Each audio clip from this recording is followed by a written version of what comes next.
This is Grancy. Today I'm going to share an embarrassing story that happened to me, one of many. But the moral of the story is if you're not supposed to be there, you're not supposed to be there. Something bad going to happen to you. Well, recently I've had neck surgery, which required me to wear a neck brace.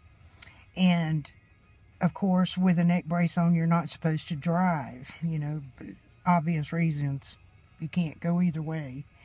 But a few weeks into it, I really knew that I was okay, but I wanted to test the water, so I went to Walmart. I found me a back road from where I live to get to Walmart that I didn't have to get out on the main drag, and I was ready to go. It was early in the morning. Nobody was around. Everybody was, on their way to work or whatever. But this particular day in Walmart, I was minding my own business, and a gentleman come up behind me and said, "How's that neck?"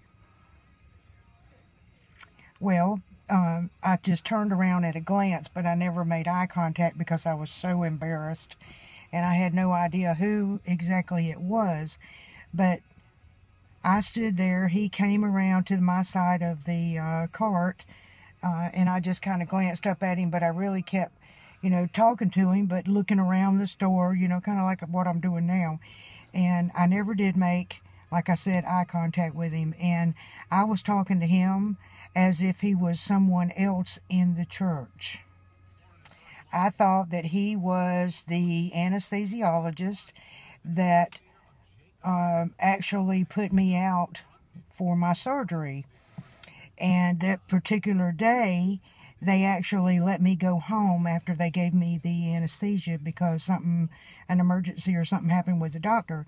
So I looked at this guy and I said, "You remember when you gave me my anesthesia for my surgery? Well, it wasn't long after that they let me go home." Well, he looked at me kind of funny, and I knew something was wrong when he did that.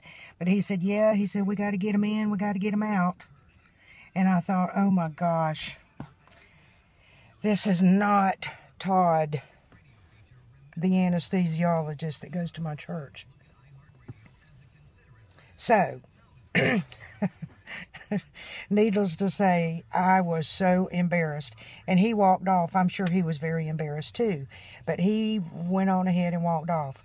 Well, we had a church service yesterday that we had lunch that we served to Bring a Friend Day. And we were sitting at our table enjoying our food and our fellowship, and I looked across the room and there was Gene. Gene Holly is his name.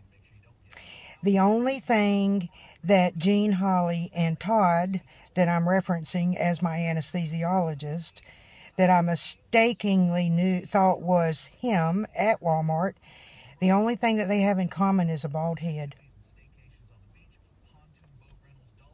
So, I am so embarrassed by this point. Well, Gene made contact with me yesterday at the luncheon. I thought I was going to die. I couldn't even look at him again, and he just looked at me and he said, "You really need to watch your meds." And I just busted out laughing. Well, I finally got past that little embarrassment. Nidra and Rick was just having them a real good time with it. And I looked over. Nidra was motioning to me. She was snickering a little bit. But I looked over and I saw Todd and Gene standing next to one another, and they were looking at me. Like, you see, we don't look anything alike. Well, the next thing I know, I got up and I was going to just go ahead and fess up to it. And I went over there to these two gentlemen and thought I'll just take it. I'll just take whatever comes. I'll take all the harassment that I can get from it and go ahead and get beyond it. It was hilarious. It was absolutely hilarious. But when I walked up to the two gentlemen, Todd looks at me and he said, "Now, I'm skinnier than he is." And we all three just busted out laughing. But what was really bad, what really got my goat, is Gene says that he saw me in Walmart just a couple of days ago and he ignored me. He ran from me so he wouldn't have to be going through that again. The moral of this story is you just don't need to go if you don't need to go. And I had no business there. I was on the defensive, and it happens to me every time. But I love you, Gene Holly, and I love you, Todd Reese. Thanks for being such good sports with this old lady. Peace.